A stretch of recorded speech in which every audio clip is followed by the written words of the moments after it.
Brother ಅಂದ್ಕೊಂಡು ನಯವಾಗಿ ಕುಟುಕ್ತಾ ಇದ್ದಂತಹ ಡಿ.ಕೆ. ಶಿವಕುಮಾರ್ ತಮ್ಮ ಸ್ಟ್ರಾಟರ್ಜಿಯನ್ನು ಬದಲಿಸಿದಂತೆ ಕಾಣಿಸ್ತಾ ಇದೆ. ದಳಪತಿಗಳ ವಿರುದ್ಧ ವಾಚಾಮಗೋಚರ ವಾಗ್ದಾಳಿಯನ್ನು ನಡೆಸಿದ್ದಾರೆ ಎಚ್.ಡಿ. ಕುಮಾರಸ್ವಾಮಿ ವಿರುದ್ಧ ಡಿ.ಕೆ.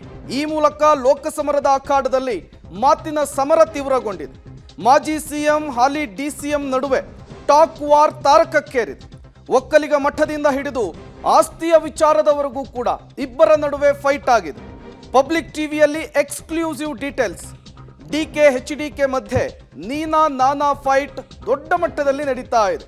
ಸ್ವಾಭಿಮಾನದ ವಿಚಾರ, ಸ್ತ್ರೀ ಅಸ್ತ್ರ, ಆಸ್ತಿ ವಿಚಾರ, ಮಠದ ವಿಚಾರ, ಮಂಡ್ಯದ ವಿಚಾರ, ಪ್ರತಿಭಟನೆ ಎಲ್ಲವೂ ಕೂಡ ಇಬ್ಬರು ನಾಯಕರುಗಳ ನಡುವೆ ನಡೀತಾ ಇರುವಂತಹ ಕೋಲ್ಡ್ ವಾರ್ಗೆ, ಮಾತಿನ ಸಮರಕ್ಕೆ ವೇದಿಕೆ ಆಗ್ತಾ ಇರುವಂತಹದ್ದು. ಇವತ್ತು ಬೆಳಗ್ಗೆ ಎಚ್.ಡಿ. ಕುಮಾರಸ್ವಾಮಿ ಅವರು ಪ್ರೆಸ್ ಮೀಟ್ ಅನ್ನು ಮಾಡಿದ್ರು. ಡಿ.ಕೆ. ಶಿವಕುಮಾರ್ ವಿರುದ್ಧ ವಾಗ್ದಾಳಿಯನ್ನು ನಡೆಸಿದ್ರು. ಅದಾಗಿ ಅರ್ಧ ಗಂಟೆಯಲ್ಲಿಯೇ ಬೆಳಗಾವಿಯಲ್ಲಿ ಡಿ.ಸಿ.ಎಂ ಡಿ.ಕೆ. ಶಿವಕುಮಾರ್ ಪ್ರೆಸ್ ಮೀಟ್ ಅನ್ನು ಮಾಡಿದ್ರು. ಎಚ್.ಡಿ. ಕುಮಾರಸ್ವಾಮಿಗಳ ಆರೋಪಕ್ಕೆ ತಿರುಗೇಟು ಕೊಡುವಂತಹ ಕೆಲಸವನ್ನು ಮಾಡಿದ್ರು. ಈ ಮೂಲಕ ಮಾಜಿ ಜೋಡೆತ್ತುಗಳ ನಡುವೆ ಲಡಾಯಿ ಜೋರಾಗ್ತಾ ಇದೆ. ಚುನಾವಣೆ ಹತ್ರ ಆಗ್ತಾ ಇದ್ದ ಹಾಗೆ ಇಬ್ಬರು ನಾಯಕರುಗಳ ನಡುವೆ ಮಾತಿನ ಮಲ್ಲ ಯುದ್ಧವೇ ನಡೀತಾ ಇದೆ. ಇಷ್ಟೊಂದು ಏನೋ ಕುಮಾರಸ್ವಾಮಿ ಮಾಡಬಾರ್ದ ಮಹಾನ್ ಅಪರಾಧ ಮಾಡಿಬಿಟ್ಟ ಹೇಳಿಕೆ ಕೊಟ್ಟು ಅಂತ ಹೇಳಿ ಪಾಪ ನಿಮ್ಮ ಮನಸ್ಸಿನಲ್ಲಿದ್ದರೆ ದುಃಖ ಪಡಬೇಡಪ್ಪ. ಯಾರೋ ಗೊತ್ತಿದೆ ನನಗೆ, ನೀನು ದುಃಖ ಪಟ್ಟು ನಿನ್ನ ಜೀವನದಲ್ಲಿ ಎಂದೂ ದುಃಖ ಪಟ್ಟನಲ್ಲ, ಏನೇನು ನಡೆಸಿದೆಯೇ ಗೊತ್ತಿದೆ. ಕುಮಾರಸ್ವಾಮಿ ನೋಡಿಬಿಟ್ರೆ ಬ್ಲಡ್ ಬಾಯಿಲಾಗುತ್ತಂತೆ, ಬ್ಲಡ್ ಬಾಯಿಲಾಗ್ಬಿಡುತ್ತಂತೆ ಕುಮಾರಸ್ವಾಮಿ ಹೇಳಿಕೆ ನೋಡಿದ್ರೆ. ಆದರೂ ನನ್ನ ಮಾತಿನಿಂದ ಏನಾದರೂ ಈ ರಾಜ್ಯದ ಯಾವುದೇ ನನ್ನ ತಾಯಂದ್ರಿಗೆ ನೋವಾಗಿದೆ ಅಂದರೆ ವಿಷಾದ ವ್ಯಕ್ತಪಡಿಸ್ಲಿಕ್ಕೆ ಸಿದ್ಧ ಇದ್ದೆ. ಈ ಕಾರ್ಯಕ್ರಮದಿಂದ ನೀವು ದಾರಿ ತಪ್ಪಿದ್ದೀರಿ ಅನ್ನೋದನ್ನ ಕುಮಾರಸ್ವಾಮಿ ಅವರು ಹೇಳಿದ್ದಾರೆ. ಇದನ್ನ ನಾವು ಖಂಡಿಸಲೇಬೇಕು, ಜನರಿಗೆ ತಿಳಿಸಲೇಬೇಕು, ನೀವು ಹೋರಾಟ ಮಾಡಲೇಬೇಕು. ನಾನು ಪ್ರತಿಯೊಂದು ನಮ್ಮ ಎಲ್ಲ ಮಹಿಳಾ ಸಂಘಟನೆಗಳಿಗೆ ಪಕ್ಷ ಭೇದವನ್ನು ಮರೆತು ನಮ್ಮ ತಾಯಂದಿರಿಗೆ, ನನ್ನ ಅಕ್ಕದಿರಿಗೆ ನಿಮ್ಮ ಗೌರವ, ನಿಮ್ಮ ಸ್ವಾಭಿಮಾನವನ್ನ ಉಳಿಸ್ಕೊಳ್ಬೇಕು. ಈ ರೀತಿ ಹಗುರವಾಗಿ ಹೆಣ್ಣು ಕುಲಕ್ಕೆ ಮಾತಾಡೋ ವಿರುದ್ಧ ಹೋರಾಟವನ್ನು ಮಾಡಲೇಬೇಕು, ಪ್ರತಿಭಟನೆಯನ್ನು ಮಾಡಲೇಬೇಕು, ಜ್ಞಾನವನ್ನು ಉಂಟು ಮಾಡಬೇಕು. ಆದ್ದರಿಂದ ನೀವೆಲ್ಲ ಪ್ರತಿಯೊಂದು ತಾಲೂಕಿನಲ್ಲೂ ಕೂಡ ನಿಮ್ಮ ಹೋರಾಟವನ್ನು ನೀವು ಮಾಡಿ ಇದನ್ನು ಖಂಡಿಸಬೇಕು.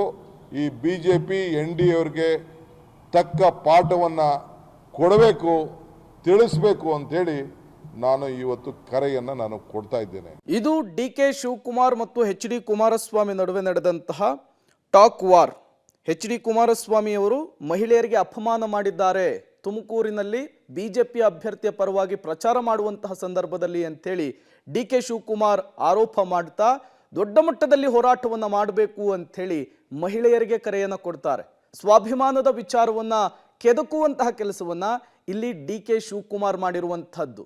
ಅಲ್ಲಿಗೆ ಒಂದಂತೂ ಸ್ಪಷ್ಟವಾಗ್ತಾ ಇದೆ, ಎಚ್.ಡಿ. ಕುಮಾರಸ್ವಾಮಿ ಅವರು ಆಡಿರುವಂತಹ ಅದೊಂದು ಮಾತನ್ನ ಇನ್ನೂ 11 ದಿನಗಳ ಕಾಲ ಡ್ರ್ಯಾಗ್ ಮಾಡಲಿಕ್ಕೆ ಡಿ.ಕೆ. ಶಿವಕುಮಾರ್ ನಿರ್ಧಾರವನ್ನು ಮಾಡಿದಂತೆ ಕಾಣಿಸ್ತಾ ಇದೆ. ಅದೇ ವಿಚಾರವನ್ನ ಜೀವಂತವಾಗಿಡುವ ಮೂಲಕ ಎಚ್.ಡಿ. ಕುಮಾರಸ್ವಾಮಿ ಅವರನ್ನ ಕಟ್ಟಿ ಹಾಕಲಿಕ್ಕೆ ರಾಜ್ಯ ಕಾಂಗ್ರೆಸ್ ನಿರ್ಧರಿಸಿದಂತೆ ಕಾಣಿಸ್ತಾ ಇದೆ. ಅದಕ್ಕೆ ಈಗ ಪ್ರತಿಭಟನೆಯ ಸ್ವರೂಪವನ್ನ ಕೊಡ್ಲಿಕ್ಕೆ ಡಿ.ಕೆ. ಶಿವಕುಮಾರ್ ಮುಂದಾಗ್ತಾ ಇದ್ದಾರೆ. 45 ಎಕರೆ ಲ್ಯಾಂಡ್ ಇದೆ, 48 ಎಕರೆ ಇದೆ. ನಾನು ಸಿನಿಮಾದಲ್ಲಿ ಹಂಚಿಕೆದಾರನಾಗಿ ಸಿನಿಮಾದಲ್ಲಿ ಸಂಪಾದನೆ ಮಾಡ್ತಾ ಇದ್ದೆ. ಆ ಒಂದು ದಿನದಿಂದ ನಾನು ರಾಜಕಾರಣಕ್ಕೆ ಬಂದಿರಲಿಲ್ಲ. ನಾನು ರಾಜಕಾರಣಕ್ಕೆ ಬರೋದಕ್ಕಿಂತ 10 ವರ್ಷದ ಮುಂಚೆ ಆಸ್ತಿ ತಗೊಂಡಿರ್ತಕ್ಕಂಥದ್ದು. ರಾಜಕಾರಣಕ್ಕೆ ಬಂದ ಮೇಲೆ ನಾನೇನು ಆಸ್ತಿ ಮಾಡಿಲ್ಲ. ಎಸ್, ನನ್ನ ತೋಟದಲ್ಲಿ ಏನು ಬೆಳಿತೀನಿ ಅನ್ನೋದು ಬಂದು ನೋಡಪ್ಪ, ನಾನೇನು ರೆಸಾರ್ಟ್ ಮಾಡಿಲ್ಲ. ಬೆಳೆ ಏನು ಬೆಳೆದಿದ್ದೀನಿ, ಇವತ್ತು ತೆಂಗಿನ ಗಿಡ ಏನು ಇಟ್ಟಿದ್ದೀನಿ. ಸುಮಾರು 20 ಟನ್ ಕೊಬ್ಬರಿನ ರೇಟ್ 8,000 ರೂಪಾಯಿ ಇದ್ದು ಮಾರಾಟ ಮಾಡೋದು ಇಟ್ಟಿದ್ದೀನಿ, ಸ್ಟಾಕ್ ಇಟ್ಟಿದ್ದೀನಿ. ಮೊನ್ನೆ ಕಲ್ಲಂಗಡಿ ಹಣ್ಣನ್ನು ಸುಮಾರು 50 ಟನ್ ಬೆಳೆದಿದ್ದೀನಿ. 50 ಟನ್ ಕಲ್ಲಂಗಡಿ ಹಣ್ಣು ಬೆಳೆದಿದ್ದೇನೆ. ಸುಮಾರು 55 ಲಕ್ಷ ರೂಪಾಯಿ ವೆಚ್ಚದ ಬಾಳೆಹಣ್ಣು ಬೆಳೆದಿದ್ದೇನೆ. ಬಾಳೆ ವಿಡಿಯೋ ಮಾಡಿಟ್ಟಿದ್ದೀನಿ. ಎಲ್ಲ ನಾನು ಬೆಳೆದಿರ್ತಕ್ಕಂಥ ಬೆಳೆ ವಿಡಿಯೋ ಮಾಡಿಟ್ಟಿದ್ದೀನಪ್ಪ. ಆಲೂಗೆಡ್ಡೆ ಬೆಳೆದು ದೇವೇಗೌಡರು ಅವ್ರ ಜೀವನ MLA ಆಗಿದ್ದಾಗ, ವಿರೋಧ ಪಕ್ಷದ ನಾಯಕರಾಗಿದ್ದಾಗಲೂ ಚಡ್ಡಿ ಹಾಕೊಂಡು ಹೋಗಿ ಶನಿವಾರ ಭಾನುವಾರ ವಿಧಾನಸಭೆ ಕಲಾಪ ಮುಗಿದ ಮೇಲೆ ಹೊಲ ಉತ್ತಿರೋರು. ಕಷ್ಟಪಟ್ಟು ಬಂದಿದ್ದೇವೆ. ಯಾವ ಕಷ್ಟಪಟ್ಟವ್ರೆ? ಕಲ್ಲು ಬಂಡೆ ಕದ್ದು ವಿದೇಶಗಳಿಗೆ ಸಾಗಿಸಿರೋದೇ ಕಷ್ಟ ಅಲ್ವಾ? ಎಂಥ ಮೋಸಗಾರ ಅನ್ನೋದನ್ನ ಅಸೆಂಬ್ಲಿಲಿ ಮಾತಾಡೋಣ.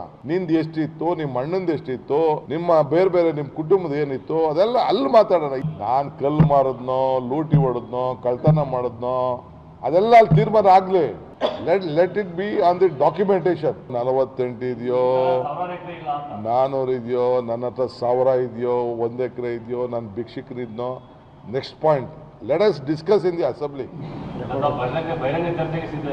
ಬಹಿರಂಗ ಚರ್ಚೆಗೆ ಸಿದ್ಧ ಇದ್ದೀನಿ. ಒಂದು ಒಳ್ಳೆ ದಾಖಲೆ ಬೇಕ್ರಿ. ಸುಮ್ಮನೆ ಅದೆಲ್ಲ ಹಂಗೆ ಹೊಂಟೋದ್ರೆ ಲಾಸ್ಟ್ ಟೈಮ್ ಕರೆದೇ ಆತನ ಬಾರೆ ಅಂತ ಅಸೆಂಬ್ಲಿಗೆ ಬರಲಿಲ್ಲ.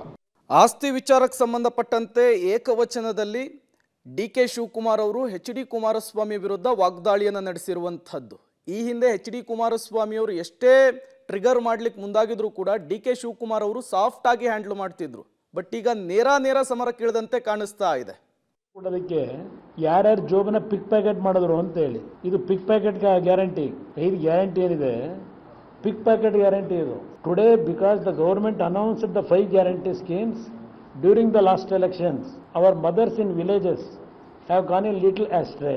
They have to think what happens to their lives. You should think what happens to your family. They do not have anything else but guarantees. ಇದು ನಾನು ಹೇಳಿರ್ತಕ್ಕಂಥದ್ದು. ಅವ್ನು ಪಿಕ್ ಪಾಕೆಟ್ ರೂಢಿ ಅಲ್ಲ, ಅವನಿಗೆ ಪಿಕ್ ಪಾಕೆಟ್ ಮಾಡಿ ರೂಢಿ ಅಲ್ವಾ ಅವನಿಗೆ? ಎದುರಿಸಿ ಬ್ಲ್ಯಾಕ್ ಮೇಲ್ ಮಾಡೋದು. ಇಟ್ಟಂಡ್ರೆ ಏನ್ ಹೇಳಿದಪ್ಪ ಅಶ್ವತ್ಥನಾರಾಯಣ್ಗೆ?